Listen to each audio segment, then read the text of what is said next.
ನಮಸ್ತೆ. ಶಿವಮೊಗ್ಗ ಮಧು ದೇವಿ ಆರಾಧಕರು.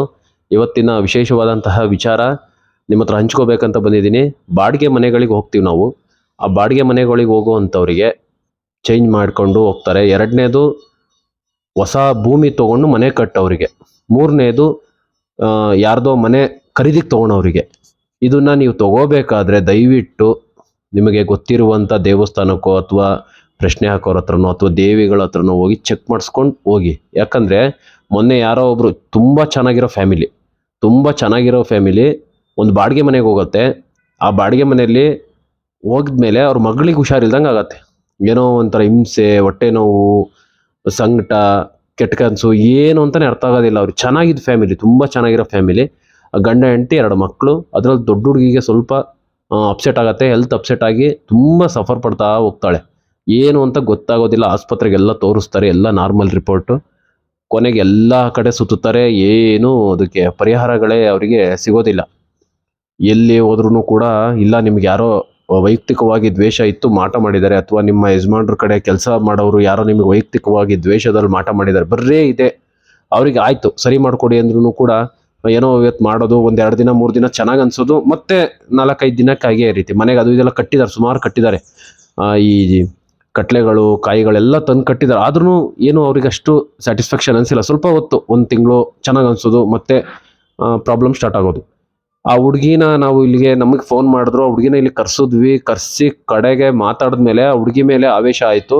ಆ ಮನೆಯಲ್ಲಿ ಮುಂಚೆ ಯಾರೋ ಒಂದು ಹುಡುಗಿ ಲವ್ ಏನೋ ಹೆಚ್ಚು ಕಮ್ಮಿ ಆಗಿ ಸೂಸೈಡ್ ಮಾಡ್ಕೊಂಡಿತ್ತು. ಸೂಸೈಡ್ ಮಾಡ್ಕೊಂಡು ನಂತರ ಯಾರು ಬಾಡಿಗೆಗೆ ಬಂದಿರಲಿಲ್ಲ. 1 ವರ್ಷ ಏನೋ ಖಾಲಿ ಇತ್ತಂತೆ. ಇವ್ರಿಗೆ ಗೊತ್ತಾಗಿಲ್ಲ. ಅವ್ರು ಪೇಂಟ್ ಎಲ್ಲ ಮಾಡಿಸಿ ಹೋಮ ಎಲ್ಲ ಮಾಡಿಸಿದ್ರಂತೆ. ಆ ಕಡೆಗೆ ಇವ್ರಿಗೆ ಗೊತ್ತಾಗ್ದಲೇ ಹೋಗಿ ತುಂಬ ಅನುಭವಿಸಿದ್ರು. ಈಗ ಮನೇನು ಖಾಲಿ ಮಾಡಿದ್ದಾರೆ. ಆ ಹುಡುಗಿ ದೇಹ ಎಲ್ಲ ಶುದ್ಧಿ ಮಾಡಿ ಆ ಹುಡುಗಿ ದೇಹದಲ್ಲಿದ್ದಂಥ ಒಂದು ಆತ್ಮನ ಬಿಡುಗಡೆ ಮಾಡಿದ್ವಿ. ಆ ವಿಡಿಯೋನು ಕೂಡ ಮಾಡಿದ್ವಿ. ಆದರೆ ಅವರು ಬೇಡ ಅಂದರು. ನನ್ನ ಮಗಳು ವಿಡಿಯೋ ಮಾಡೋದೇನು ಬೇಡ ಸರ್ ಅಂದರು. ಕೊನೆಗೆ ಆ ವಿಡಿಯೋನು ನಾವು ಮುಖ ತೋರಿಸಲ್ಲ ಅಂದ್ರೂ ಬೇಡ ಸರ್, ವಾಯ್ಸ್ ಹಾಕ್ತೀವಿ ಅಂದ್ವಿ. ಬೇಡ ಬೇಡ ಅಂತ ತುಂಬ ಇದು ಮಾಡಿದ್ರು. ಸರಿ ಬಿಡಿ, ಅವ್ರ ಮನಸ್ಸಿಗೆ ನೋವಾಗದಾರೆ, ನಾವು ಆ ವಿಡಿಯೋನ ಹಾಕೋದು ಬೇಡ ಅಂತೇಳಿ ಆ ವಿಚಾರ ಹೇಳ್ತೀವಿ. ಇದಕ್ಕೆ ಆಯ್ತಾ, ವಿಚಾರ ಹೇಳಿ ಸರ್, ನಮ್ಮ ಹೆಸರುಗಳೇನು ಹೇಳಕ್ಕೆ ಹೋಗ್ಬೇಡಿ ಅಂದರು. ನೋಡಿ, ಅದಕ್ಕೆ ನಾವು ಈ ಬಾಡಿಗೆ ಮನೆಗೆ ಹೋಗ್ತೀರಾ, ನಿಮಗೆ ಗೊತ್ತಿರೋ ಮನೆ ಆದರೆ ಅಡ್ಡಿ ಇಲ್ಲ. ಗೊತ್ತಿಲ್ಲದೆ ಇರೋ ಮನೆ ಆದರೆ ದಯವಿಟ್ಟು ಒಂದು ಸ್ವಲ್ಪ ಹೊತ್ತು ಒಳಗೆಲ್ಲ ಹೋಗಿ ಚೆಕ್ ಮಾಡಿ, ಇಲ್ಲಿ ಮುಂಚೆ ಯಾರಿದ್ರು, ಅವ್ರಿಗೆ ಏನಾದ್ರು ಸಮಸ್ಯೆ ಆಗ್ತಿತ್ತಾ, ಅವ್ರು ಆರಾಮಾಗಿದ್ರ, ಅವ್ರ ಆರೋಗ್ಯದಲ್ಲಿ ಚೆನ್ನಾಗಿದ್ರೆ ಎಲ್ಲ ತಿಳ್ಕೊಂಡು ಹೋಗಿ. ಯಾಕಂದ್ರೆ ನೀವು ದುಡ್ಡು ಕೊಟ್ಟು ಬಾಡಿಗೆ ಮನೆಗೆ ಹೋಗಿ ತುಂಬ ಸಫರ್ ಪಟ್ಟು ನಾಳೆ ದಿನ ನೀವು ದುಡ್ಡುಗಳು ಖರ್ಚು ಮಾಡ್ಕೊಳೋ ಅಂಥದ್ದು ಬೇಡ. ಆಮೇಲೆ ಜಾಗ ತಗೊಳ್ಳೋರು ಅಷ್ಟೇ. ಜಾಗ ತಗೊಳ್ಳುವಾಗ್ಲೂ ಈ ಜಾಗದಲ್ಲಿ ಮುಂಚೆ ಏನಿತ್ತು, ಇಲ್ಲಿ ಏನಾದರೂ ಘಟನೆಗಳು ನಡೆದಿರ್ಬೋದಾ, ಅಥವಾ ಉತ್ತ ಏನಾದರೂ ಇತ್ತ. ಉತ್ತ ಇದ್ರೂ ಭಾರಿ ಸಮಸ್ಯೆ. ಉತ್ತ ಏನಾದ್ರು ನೆಲ ಸಮ ಮಾಡಿದಾರ, ಅಥವಾ ಸರ್ಪ ಸಂಚಾರ ಇತ್ತ, ದೈವ ಸಂಚಾರ ಆಯ್ತಾ, ಮುನಿ ಸಂಚಾರ, ಏನೇ ಸಂಚಾರ ಇತ್ತ ಎಲ್ಲ ತಿಳ್ಕೊಬೇಕು. ಇಲ್ಲ ಶುದ್ಧವಾಗಿತ್ತ, ಯಾವ್ದಾರ ದೇವ್ರ ಮರ ಇತ್ತ. ಈ ದುಡ್ಡಿನ ಆಸೆಗೆ ಏನ್ ಮಾಡ್ತಾರೆ, ಸೈಟ್ಗಳನ್ನೆಲ್ಲ ಕಡ್ದು, ಒಂದು ಜಾಗಗಳನ್ನೆಲ್ಲ ಕಡ್ದು ಸೈಟ್ ಮಾಡಿ ಕೊಡ್ತಾರೆ. ಅಲ್ಲಿ ಯಾವ್ದಾರ ಚೌಡಿ ವಾಸ ಇತ್ತ ಎಲ್ಲ ತಿಳ್ಕೊಬೇಕು. ಮೂರನೇದು, ಯಾವ್ದಾದ್ರು ಮನೆ ತಗೊಳ್ಳುವಾಗ ಈ ಮನೇಲಿ ಯಾರು ವಾಸವಾಗಿದ್ರು ತುಂಬ ತಿಳ್ಕೊಳ್ಳಿ. ಇಲ್ಲ ಅಕ್ಕಪಕ್ಕದವ್ರಿಗೆ ಕೇಳಿ, ಇಲ್ಲ ತುಂಬ ಅದ್ರ ಬಗ್ಗೆ ಸ್ವಲ್ಪ ನೀವು ಅಧ್ಯಯನ ಮಾಡಿ. ಮನೆಗೆ ಯಾರಿದ್ರು, ವಾಸ ಇದ್ರ, ಚೆನ್ನಾಗಿದ್ರ, ಎಲ್ಲ ಅನುಕೂಲವಾಗಾದ್ರ, ಇಲ್ಲ ಅನನುಕೂಲವಾಗಾದ್ರ, ಇಲ್ಲ ತುಂಬ ಸಾವು ನೋವುಗಳಾಯ್ತಾ ಈ ಮನೆಗೆ, ಈ ಥರ ತಿಳ್ಕೊಂಡು ಆ ಮನೆಗೆ ಹೋಗಿ. ಸುಮ್ಮನೆ ನೀವು ದುಡ್ಡು ಕೊಟ್ಟೆ ತೊಗೊತೀರಾ, ನಾಳೆ ದಿನ ಸಮಸ್ಯೆಗಳನ್ನೂ ತೊಗೊಬೇಕಾಗತ್ತೆ. ಸಮಸ್ಯೆ ಏನಾದ್ರು ಇತ್ತು, ನಿಮಗೆ ಅದ್ರ ಪರಿಹಾರ ಮಾಡ್ಕೊಳ್ಳೋ ಶಕ್ತಿ ಇತ್ತು ಅಂದರೆ ಅದು ಆಮೇಲೆ. ಪರಿಹಾರ ಮಾಡ್ಕೊಳ್ಳೋ ಶಕ್ತಿನೂ ಇದೆ, ಪರಿಹಾರ ಮಾಡುವಂಥ ನಿಮಗೆ ಅದ್ರ ಬಗ್ಗೆ ಅನುಭವ ಇದೆ ಅಂದರೆ ಅದು ನಿಮಗೇನು ತೊಂದರೆ ಆಗೋದಿಲ್ಲ. ಇಲ್ಲಾಂದ್ರೆ ನಾಳೆ ದಿನ ನಿಮಗೆ ತುಂಬ ತೊಂದರೆ ಆಗುತ್ತೆ. ಸುತ್ಕೊಳ್ಳತ್ತೆ. ಹೆಂಗ್ ಸುತ್ಕೊಳ್ಳುತ್ತೆ ಅಂದ್ರೆ ಅಷ್ಟು ಸುತ್ಕೊಳ್ಳುತ್ತೆ. ನೀವು ಎಲ್ಲೋದ್ರೂ ಕೂಡ ಸರಿಯಾಗಲ್ಲ. ಆ ಮನೆ ಬಾಡಿಗೆ ಮನೆ ಬಿಟ್ಟು ನೀವು ಎಲ್ಲೇ ಹೋದ್ರೂ ಕೂಡ ಈ ಆತ್ಮಗಳು ನಿಮ್ಮ ಜೊತೆಲೇ ಸಂಚಾರ ಮಾಡ್ತವೆ. ಇದೇ ರೀತಿ ನಿಮ್ಗೇನಾದ್ರೂ ಮನೆಗೆ ಹೋಗುವಾಗ ಅಥವಾ ಏನಾದ್ರು ಡೌಟ್ ಇತ್ತು ಅಂದ್ರೆ, ಅಕ್ಕಪಕ್ಕದಲ್ಲಿ ಏನಾದ್ರು ಶಾಸ್ತ್ರಿಗಳಿರ್ತಾರೆ, ಪೂಜಾರಿಗಳಿರ್ತಾರೆ, ದೇವಸ್ಥಾನ ಇರುತ್ತೆ, ಅಲ್ಲಿ ಇಲ್ಲಿ ನಿಮ್ಗೆ ವಿಚಾರಿಸಿ, ನಿಮ್ಗೆ ಏನು ಅನ್ಸುತ್ತೋ ಅದು ಮಾಡಿ, ಅನುಕೂಲ ಆಗ್ತದೆ. ಅದ್ಬಿಟ್ಟು ನೀವು ಏನು ತಿಳ್ಕೊಳ್ದಲ್ಲೇ ಒಳಗಡೆ ಹೋಗಿ ತುಂಬ ಒದ್ದಾಡೋದು ಬೇಡ ಅಂತ ಈ ವಿಡಿಯೋ ಮುಖಾಂತರ ನಿಮಗೆ ತಿಳಿಸ್ತಾ ಇದ್ದೀನಿ. ನಮಸ್ಕಾರ. ಓಂ ನಮಃ ಶಿವಾಯ. ವೀಕ್ಷಕರೇ, ಇಲ್ಲಿಯವರೆಗೂ ಮಾತನಾಡಿದ್ದು ಶ್ರೀ ಮಧು ಅಂತ, ಶಿವಮೊಗ್ಗದವರು, ಬಾಪೂಜಿ ನಗರದವರು. ಮಾಟ ಮಂತ್ರ ನಿವಾರಣೆಗೆ ಅತ್ಯಂತ ಪರಿಣಿತಿ ಹೊಂದಿದ್ದಾರೆ. ತುಂಬಾ ಒಳ್ಳೆಯ ವ್ಯಕ್ತಿತ್ವ. ಇವರ ಸೇವೆ ಬೇಕಾದರೆ ನಮಗೆ ಕರೆ ಮಾಡಬಹುದು ನೀವು. ಇನ್ನು ನೋಡಿ, ಹೊಸ ಬಾಡಿಗೆ ಮನೆಗೆ ಹೋಗುವಾಗ ಅಥವಾ ಮನೆ ಕಟ್ಸ್ಬೇಕಂದ್ರೆ ಭೂಮಿ ತಗೊಂತಿರಲ್ಲ ನೋಡಿ. ವಾಸ್ತು ಅನ್ನೋದು ಮನೆ ಕಟ್ಟುವಾಗ ನೋಡ್ತೀರಾ, ಮನೆ ಒಳಗಡೆ ಎಲ್ಲ ನೋಡ್ತೀರಾ. ಅದಕ್ಕಿಂತಲೂ ಇಂಪಾರ್ಟೆಂಟ್ ಬಂದ್ಬಿಟ್ಟು ಭೂಮಿಗೆ ಒಂದು ವಾಸ್ತು ಇರುತ್ತೆ. ಆ ಭೂಮಿಯ ವಾಸ್ತು ಪರಿಣಿತ ಯಾರು ಹೊಂದಿದ್ದಾರೆ ಅವ್ರನ್ನ ಕರೆಸಿ, ಇಲ್ಲೇನಾದ್ರೂ ಧನಾತ್ಮಕ ಅಂಶಗಳಿದಾವ, ಋಣಾತ್ಮಕ ಅಂಶಗಳಿದಾವ, ಅಂದ್ರೆ ಪಾಸಿಟಿವ್ ವೈಬ್ರೇಷನ್ ಇದೆಯಾ ಅಥವಾ ನೆಗೆಟಿವ್ ವೈಬ್ರೇಷನ್ ಇದೆಯಾ ತಿಳ್ಕೊಳೋದು ತುಂಬಾ ಒಳ್ಳೆಯದು.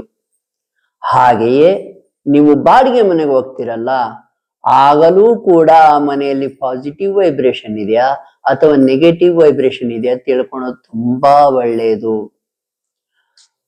ಹೋಗಿ ಅಲ್ಲಿ ತೊಂದರೆ ಅನುಭವಿಸಿದ ಮೇಲೆ ನೀವು ತಿಳ್ಕೊಳೋ ಬದಲು ಮೊದಲೇ ತಿಳ್ಕೊಂಡ್ಬಿಟ್ರೆ ತುಂಬಾ ಒಳಿತು. ಯಾಕಂದ್ರೆ ತೊಂದರೆಗೆ ಒಳಪಟ್ಟ ಮೇಲೆ ಅದರಿಂದ ಹೊರಗ್ ಬರುವುದು ತುಂಬಾ ಕಷ್ಟ ಆಗ್ಬಿಡುತ್ತೆ. ಆ ನೋವು, ಆ ಒಂದು ಸಂಕಟ ಅಷ್ಟೇ ಅಲ್ಲ, ಎಷ್ಟೋ ಒಂದು ನಷ್ಟಗಳು ಕೂಡ ಆಗ್ಬಿಡ್ತವೆ. ದುಡ್ಡು ಕಾಸಿನ ವಿಚಾರದಲ್ಲಿ ಅಥವಾ ಬಿಸಿನೆಸ್ ವಿಚಾರದಲ್ಲಿ ಸಾಕಷ್ಟು ನಷ್ಟಗಳಾಗಿಬಿಡ್ಬೋದು.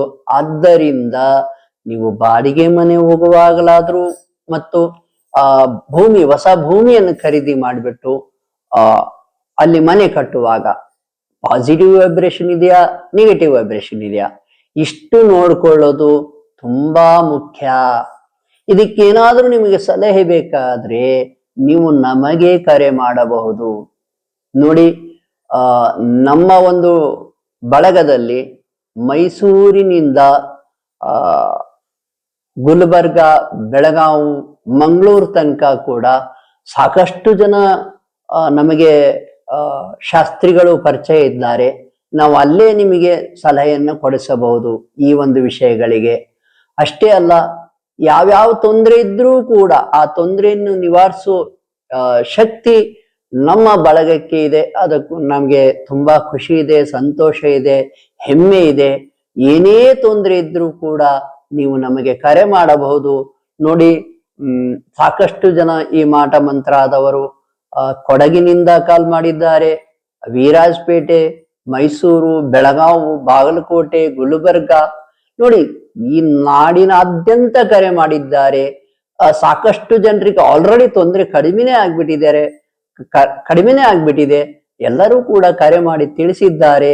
ನೀವು ಕೂಡ ಕರೆ ಮಾಡಬಹುದು. ನೆರೆಯ ರಾಜ್ಯಗಳಿಂದಲೂ ಕೂಡ ಕರೆ ಬಂದಿದ್ದಾವೆ. ನಮಗೆ ಖುಷಿ ಆಗ್ತದೆ.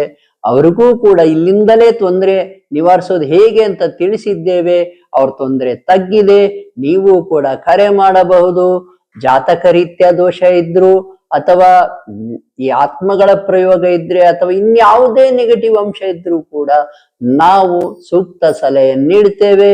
ನೀವು ನಿಮ್ಮ ಶಕ್ತಿಯನ್ನ ಹೆಚ್ಚಿಸಿಕೊಳ್ಳಬಹುದು. ನಿಮ್ಮ ಒಳಗಿನ ಶಕ್ತಿಯನ್ನು ಹೆಚ್ಚಿಸಿಕೊಳ್ಳಬಹುದು ಅಂತರ್ಯದಲ್ಲಿ, ಮತ್ತು ನಿಮ್ಮ ಬದುಕಿನ ಶಕ್ತಿ ಚೈತನ್ಯವನ್ನು ಕೂಡ ಹೆಚ್ಚಿಸಿಕೊಳ್ಳಬಹುದು ಅಂತ ತಿಳಿಸ್ತೇನೆ. ನೀವು ನಮಗೆ ಕರೆ ಮಾಡಬಹುದು. ಶುಭವಾಗಲಿ.